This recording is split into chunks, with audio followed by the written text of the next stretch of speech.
ദൈവനാമത്തിന് മഹത്വം ഉണ്ടായിരിക്കട്ടെ. സെലസ്റ്റിയൽ ഹാർട്ട് ഗ്രൂപ്പിന്റെ ഈ തിരുവചന ധ്യാന പ്ലാറ്റ്ഫോമിൽ ദൈവവചന ശുശ്രൂഷയ്ക്കായി ഒരവസരം നിങ്ങൾ തന്നതിനും അതിന് അവസരം ഒരുക്കി തന്ന ദൈവത്തിനും നന്ദി നിറഞ്ഞ ഹൃദയത്തോടെ സ്തോത്രം ചെയ്തുകൊണ്ട് ധ്യാനത്തിലേക്ക് നമുക്ക് കടക്കാം. ഇന്നത്തെ സഭയായി നിശ്ചയിച്ചിരിക്കുന്ന വേദഭാഗം എവൻഗേലിയൻ ഭാഗമെന്ന് പറയുന്നത് വിശുദ്ധ മത്തായിയുടെ സുവിശേഷം 9-ാം അധ്യായം 35 മുതൽ 38 വരെയുള്ള വാക്യങ്ങളാണ്. ഇന്ന് Jesus Christ icon of ഓർഡെയിൻഡ് ministry എന്നുള്ളതാണ് വിഷയം. ഈ 35 മുതൽ 38 വരെയുള്ള വാക്യങ്ങൾ നമ്മൾ ഒന്ന് നമുക്ക് ലഭിക്കുന്ന ഈ ചെറിയ സമയത്തിനുള്ളിൽ അല്പനേരം ചിന്തിക്കുവാനും ധ്യാനിക്കുവാനും അത്രേ ഞാൻ ആഗ്രഹിക്കുന്നു. യേശു പട്ടണം തോറും ഗ്രാമം തോറും സഞ്ചരിച്ച് അവരുടെ പള്ളികളിൽ ഉപദേശിച്ച് രാജ്യത്തിന്റെ സുവിശേഷം പ്രസംഗിക്കുകയും സകലവിധ ദീനവും വ്യാധിയും സൗഖ്യമാക്കുകയും ചെയ്തു. അവൻ പുരുഷാരത്തെ ഇടയനില്ലാത്ത ആടുകളെ പോലെ കുഴഞ്ഞവരും ചിന്നിവരുമായി കണ്ടിട്ട് അവരെക്കുറിച്ച് മനസ്സലിഞ്ഞ് തന്റെ ശിഷ്യന്മാരോട്, കൊയ്ത്ത് വളരെയുണ്ട്, സത്യം, വേലക്കാരോ ചുരുക്കം. ആകയാൽ കൊയ്ത്തിന്റെ യജമാനനോട് കൊയ്ത്തിലേക്ക് വേലക്കാരെ അയക്കേണ്ടതിന് യാചിപ്പീൻ എന്ന് പറഞ്ഞു. നോക്കുക, 3 വാക്യങ്ങൾ. ഈ 3 വാക്യങ്ങൾ കൊണ്ട് എത്ര മണിക്കൂറുകൾ പറഞ്ഞാലും തീരാത്ത തിരുവചന ധ്യാന സത്യങ്ങൾ യേശു ക്രിസ്തുവിനെ നമുക്കിവിടെ മനസ്സിലാക്കുവാനും കൂടുതൽ ധ്യാനിക്കുവാനുമുള്ള ചിന്തകളാണ് നമുക്ക് ഈ 3 വാക്യങ്ങൾ തരുന്നത്. എന്താണ് യേശു ക്രിസ്തുവിന്റെ മിനിസ്ട്രി? ഇത് ഒന്ന് ചെറിയ രീതിയിൽ ഒന്ന് സംക്ഷിപ്തമായിട്ട് പറഞ്ഞാൽ, യേശു ക്രിസ്തുവിന്റെ 3-fold മിനിസ്ട്രി അല്ലെങ്കിൽ യേശു ക്രിസ്തുവിന്റെ ദൗത്യം, ശുശ്രൂഷയെ 3 വിഭാഗങ്ങളായിട്ട് ഇവിടെ നമുക്ക് കാണുവാൻ കഴിയും. ഒന്ന്, യേശു ക്രിസ്തുവിന്റെ ടീച്ചിങ് ഇൻ സിനഗോഗ്സ്, അവന്റെ ടീച്ചിങ് മിനിസ്ട്രിയെ പറ്റി. അതുപോലെ തന്നെ preaching the good news of the kingdom, അവൻ അവിടെയെല്ലാം ദൈവരാജ്യത്തിന്റെ സുവിശേഷം പ്രസംഗിക്കുകയും സകലരെയും സൗഖ്യമാക്കുകയും ചെയ്യും നമ്മൾ വായിക്കുന്നു. അപ്പോൾ അവന്റെ ടീച്ചിങ്, അതുപോലെ തന്നെ preaching the good news of the kingdom. 3-ാമത് അവിടെ തന്നെ നമുക്ക് ഹീലിംഗ് എവറി ഡിസീസ്, അവൻ സകലവിധ ദീനക്കാരെയും സൗഖ്യമാക്കുന്നതായി കാണാം. ഈ 3 വാക്യത്തിനുള്ളിൽ തന്നെ യേശുക്രിസ്തുവിന്റെ ദൗത്യവും യേശുക്രിസ്തുവിന്റെ ശുശ്രൂഷയുടെ ഏറ്റവും പ്രധാനപ്പെട്ട 3 ചിന്തകളാണ് നമുക്കിവിടെ കാണുവാൻ കഴിയും. Teaching, preaching and healing. ഇത് അല്പസമയം നമുക്ക് ധ്യാനിക്കുവാനായിട്ട് നമ്മൾ പോവുകയാണ്. ഒന്നാമത് അവിടെ നമ്മൾ കാണുന്നു, അവൻ സിനഗോഗിൽ, അല്ലെങ്കിൽ നമ്മൾ ധാരാളം വാക്യങ്ങൾ കാണുന്നു, സഞ്ചരിച്ച് അവരുടെ പള്ളികളിൽ ഉപദേശിച്ച് രാജ്യത്തിന്റെ സുവിശേഷം പ്രസംഗിച്ചു. ഇതിന്റെ അർത്ഥം എന്ന് പറയുന്നത്, യേശുക്രിസ്തു നമ്മളോട് പറയുന്നതാണ്, നിങ്ങൾക്ക് ലഭിക്കുന്നതായ അവസരങ്ങൾ, നിങ്ങൾക്ക് ദൈവം തരുന്നതായ ആയുസ്, ലഭിക്കുന്നതായ അവസരങ്ങളിലൊക്കെയും ഞാൻ സുവിശേഷം അറിയിച്ചതുപോലെ എന്നെപ്പറ്റിയുള്ള സുവിശേഷം ഈ ലോകം മുഴുവനും അറിയിപ്പാനായിട്ട് നിങ്ങളെ അയച്ചിരിക്കുകയാണ്. നമ്മൾ യേശുക്രിസ്തുവിന്റെ ഫോളോവേഴ്സാണ്. വേദപുസ്തകത്തെ ധ്യാനിക്കുമ്പോഴും പഠനം ചെയ്യുമ്പോൾ അല്ലെങ്കിൽ മനനം ചെയ്യുമ്പോൾ യേശുക്രിസ്തു സുവിശേഷം പ്രസംഗിച്ചു എന്ന് ആ ഒരു വാക്യത്തിൽ അവസാനിപ്പിക്കാതെ, യേശുക്രിസ്തു എന്ന് പറയുന്ന വലിയ സുവിശേഷത്തെ എവിടെയെല്ലാം ഏതെല്ലാം സാഹചര്യങ്ങളിൽ, പള്ളികളിലായിരിക്കാം, പ്രാർത്ഥനാ യോഗങ്ങളിലായിരിക്കാം, സമൂഹത്തിലായിരിക്കാം, ജോലി ചെയ്യുന്ന ഇടങ്ങളിലായിരിക്കാം, യേശുക്രിസ്തുവിനെ പറ്റി ഉപദേശിപ്പാനായിട്ട് നമുക്ക് ലഭിക്കുന്ന അവസരങ്ങൾ വിനിയോഗിക്കണമെന്നത്രേ ഈ വേദപുസ്തകം നമ്മളോട് പറയുന്നത്. അതുകൊണ്ട് അവിടെ പ്രീച്ച് ചെയ്യാൻ മാത്രമല്ല, അവിടെ നമ്മൾ teaching, caring and healing wherever it is possible. നമുക്ക് ലഭിക്കുന്നതായ അവസരത്തിൽ പലവിധമായ മുഖാന്തരങ്ങളിൽ കൂടി ഉപദേശിക്കുക മാത്രമല്ല, മറ്റുള്ളവരെ തൊടുവാനും സൗഖ്യമാക്കുവാനും അവന്റെ വേദനകളിൽ പങ്കാളികളായി വേദനയെ ഉൾക്കൊണ്ടുകൊണ്ട് ആ സൗഖ്യത്തിന്റെ ശുശ്രൂഷ അവിടെ കൊടുക്കുവാനും കഴിയണമെന്നത്രേ ഈ വേദഭാഗങ്ങളൊക്കെ നമ്മളെ ഓർപ്പിക്കുന്നത്.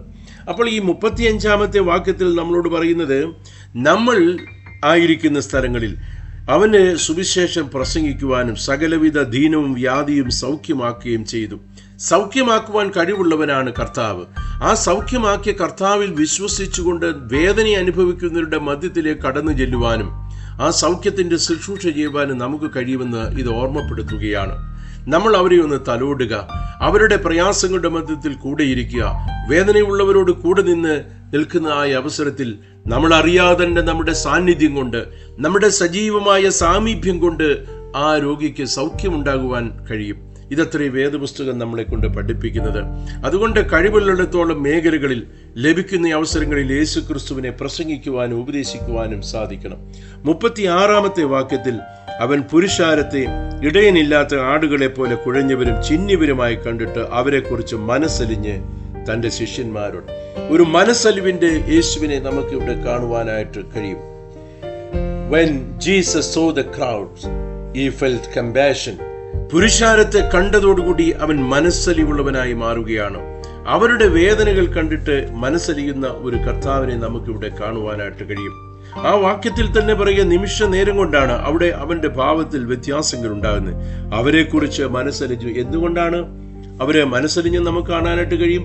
അവർ ഹറാസ്ഡ് ആയിരുന്നു, അവർ പ്രശ്നങ്ങളെ പ്രതിസന്ധികൾ കൂടെ കടന്നു പോകുന്നവരായിരുന്നു, അവർ സ്കാറ്റേഡ് ആയിരുന്നു, അവർ അബാൻഡൻഡ് ആയിരുന്നു. എന്ന് പറഞ്ഞാൽ അവർക്ക് ഹെൽപ്ലെസ്, അവരെ സഹായിക്കുവാൻ ആളുകളില്ലാതിരിക്കുകയാണ്. എവിടെയാണ് എന്താണ് ചെയ്യേണ്ടതെന്നറിയാതെ നിന്നതായ അവസരങ്ങളിലാണ് യേശു കർത്താവ് അവിടേക്ക് കടന്നുയരുന്നത്. ഗ്രാമത്തിൽ ചെല്ലുന്ന യേശുവിനെ കാണാൻ വരുന്ന ആളുകൾ പിന്നെയും അവിടെ പറയുന്നു, ഇടയനില്ലാത്ത ആടുകളെ പോലെയാണ്. നമുക്കറിയാം, ഇടയനില്ലാത്ത ആടുകൾ എങ്ങോട്ട് പോകണമെന്ന് അറിയത്തില്ല. ഇടയന്റെ കൂടെ നിൽക്കുന്ന ആ ആടുകൾ എപ്പോഴും ഇടയനെ അനുസരിക്കുന്നത് കാണുവാനായിട്ട് കഴിയും. ചിന്നിച്ചെതിരി പോവുകയാണ്. അവരെവിടേക്ക് പോകണമെന്ന് അവർക്ക് തന്നെ അറിയില്ല. ആടുകളുടെ ഇടയൻ നഷ്ടപ്പെടുകയാണ്. ആ സാഹചര്യത്തിൽ എത്രയോ ആളുകളാണ് അവിടെ വന്നു കൂടിയിരിക്കുന്നത്. പ്രിയമുള്ളവരെ, ഇത് നമ്മളെ ഓർപ്പിക്കുന്നത്, ഇടയനില്ലാത്ത ആടുകളെ പോലെ ചിതറി എന്താണ് സുവിശേഷമെന്ന് കേൾക്കാത്തവർ, എവിടെയാണ് എങ്ങോട്ടാണ് പോകേണ്ടത്, എവിടെയാണ് ദൈവത്തെ അന്വേഷിച്ചു കൊണ്ടേയിരിക്കുന്ന ആളുകൾ നമ്മുടെ ചുറ്റുപാടുമുണ്ട്.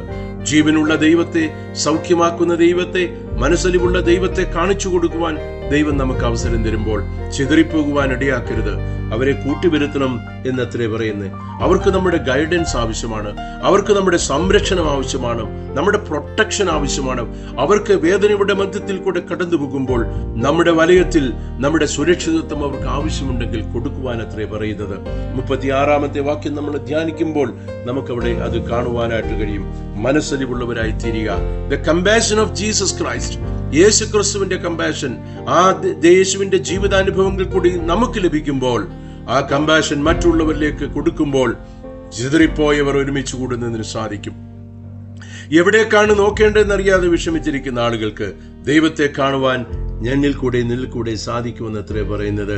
മൂന്നാമത് കർത്താവ് പറയുവാനായിട്ട് ആഗ്രഹിച്ചത്, കൊയ്ത്ത് വളരെയുണ്ട്, സത്യം, വേലക്കാരോ ചുരുക്കം. യേശു ക്രിസ്തു അവിടെ ഒരു പ്ലെന്റിഫുൾ ഹാർവസ്റ്റിനെ പറ്റിയാന്ന് പറയുന്നത്. സുവിശേഷം അല്ലെങ്കിൽ രക്ഷ, സാൽവേഷനെ കുറിച്ചാണ് അവിടെ പറയുന്നത്.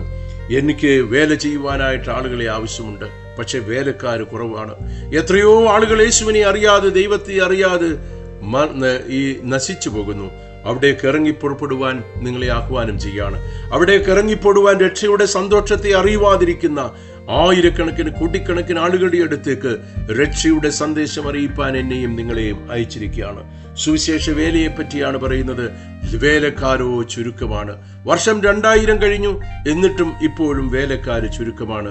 പ്രിയമുള്ളവരെ, എന്നിൽ കൂടെ ദൈവം തമ്പുരാൻ നമ്മളോട് ആഗ്രഹിക്കുന്നത്, ഈ വേലക്കാര് ചുരുക്കമായിട്ടുള്ളിടത്ത് യേശു ക്രിസ്തുവിനെ അറിയിക്കുന്നതിനുള്ള ദൗത്യത്തെ, ശുശ്രൂഷയെ കാണിച്ചു കൊടുക്കുന്നതിനുള്ള, യേശു ക്രിസ്തുവിനെ മനസ്സിലാക്കി കൊടുക്കുന്നതിനുള്ള വലിയ ഉത്തരവാദിത്വം എന്നെയും നിങ്ങളെ ഏൽപ്പിച്ചിരിക്കുകയാണ്. പോകുവാൻ കഴിയുമോ? അവന്റെ വേലക്കാരനായിട്ട് പോകുവാൻ കഴിയുമോ എന്നുള്ള ഒരു ചോദ്യമാണ് അവിടെ നമുക്ക് കാണുവാനായിട്ട്. നമ്മുടെയൊക്കെ ജീവിത സാഹചര്യങ്ങളുടെ ബന്ധത്തിൽ നമുക്ക് നേരിട്ട് അവിടേക്ക് പോകുവാനായിട്ട് ബുദ്ധിമുട്ടുണ്ട്. അവിടെ അത്രേ 38-ാമത്തെ വാക്യത്തിൽ, ആകയാൽ കൊയ്ത്തിന്റെ യജമാനോട് കൊയ്ത്തിന് വേലക്കാരെ അയക്കേണ്ടതിന് യാചിപ്പീൻ എന്ന് പറയുന്നു. നമുക്ക് ചെയ്യുവാനായിട്ടുള്ളത് പ്രാർത്ഥിക്കുവാനായിട്ട് കഴിയണം. പോകാനുള്ളവർക്ക് നമുക്ക് പോകുവാനായിട്ട് സാധിക്കണം. അതോടൊപ്പം അങ്ങനെയുള്ള ഇടങ്ങളിലേക്ക് പോകുന്നവരെ ഹെൽപ്പ് ചെയ്യുവാനായിട്ട് സാധിക്കണം. സുവിശേഷ വേലയ്ക്കായി അയക്കപ്പെട്ട പ്രതിസന്ധികൾ കൂടെ കടന്നു പോകുന്നവര്, മരണത്തെ പോലും അഭിമുഖീകരിച്ചുകൊണ്ട് വേല ചെയ്യുന്ന ആളുകളെ സഹായിക്കുവാനായി കിട്ടുന്ന അവസരങ്ങൾ ഉപയോഗിക്കണം. സാമ്പത്തികമായിട്ടും അല്ലാത്ത സഹായങ്ങൾ ആവശ്യമെങ്കിൽ അവിടേക്ക് പോകുന്നതിനും അവരെ അയക്കുന്നതിന് സഹായിക്കുന്നതിനും സാധിക്കണം. ഏതൊക്കെ മേഖലകൾ നമുക്കറിയാം, അവിടെയൊക്കെ സഹായിക്കുന്നതിന് സാധിക്കുന്നതോടൊപ്പം തന്നെ പ്രാർത്ഥിക്കണം. നമ്മുടെ പ്രാർത്ഥനയാണ് അവിടെയൊക്കെ നമുക്ക് ആവശ്യം. നമ്മളോട് കർത്താവ് പറയും, നിങ്ങൾ യാചിപ്പീൻ, നിങ്ങൾ പ്രാർത്ഥിപ്പീൻ, അവിടേക്ക് വേലക്കാരെ അയക്കേണ്ടതിന് യാചിപ്പീൻ, അവിടെ വേല ചെയ്യുന്നവർക്ക് വേണ്ടി പ്രാർത്ഥിപ്പീൻ. ഈ 3 വാക്യങ്ങൾ കൂടി 4 കാര്യങ്ങൾ ഞാൻ പറയുവാനായിട്ട് ആഗ്രഹിച്ചതാണ്. യേശു ക്രിസ്തുവിന്റെ മിനിസ്ട്രിയെ പറ്റിയാണ്. Teaching, preaching and healing. രണ്ടാമത് ഞാൻ പറയുവാനായിട്ട് ആഗ്രഹിച്ചു യേശു ക്രിസ്തുവിന്റെ മനസ്സലിവ്. ഈ മനസ്സലിവ്, അനുകമ്പ, കരുണ നമുക്കും മറ്റുള്ളവരോട് കാണിക്കുവാൻ കഴിയണം. മൂന്നാമത് വേലക്കാര് ചുരുക്കമായ ഇടങ്ങളിൽ വേലക്കാരായി പോകുവാനായിട്ട് തയ്യാറാകണം. പോകാനായിട്ട് തയ്യാറാകുന്നില്ലെങ്കിൽ നാലാമത് പറയുന്നത് പോകുന്നവരെ സഹായിക്കുവാനായിട്ട് കഴിയണം. ഏറ്റവും ഒടുവിലായി പറയുന്നത് നിങ്ങൾ അവർക്ക് വേണ്ടി യാചിപ്പിൻ. ഈ സുവിശേഷ വേലയ്ക്ക് വേണ്ടി പോയിട്ടുള്ള ആളുകൾക്ക് വേണ്ടി, സഭയ്ക്ക് വേണ്ടി, മിനിസ്ട്രിക്ക് വേണ്ടി പ്രാർത്ഥിക്കുവാനായിട്ട് നമുക്ക് സാഹചര്യം ഈ 3 വേദവാക്യങ്ങൾ കൂടി യേശു ക്രിസ്തുവിന്റെ ദൗത്യവാഹകരായി മുന്നോട്ട് നീങ്ങുവാൻ ദൈവത്തിന്റെ പരിശുദ്ധാത്മാവ് നമ്മെ ഓരോരുത്തരെയും സഹായിക്കട്ടെ എന്ന് പ്രാർത്ഥിക്കുന്നു.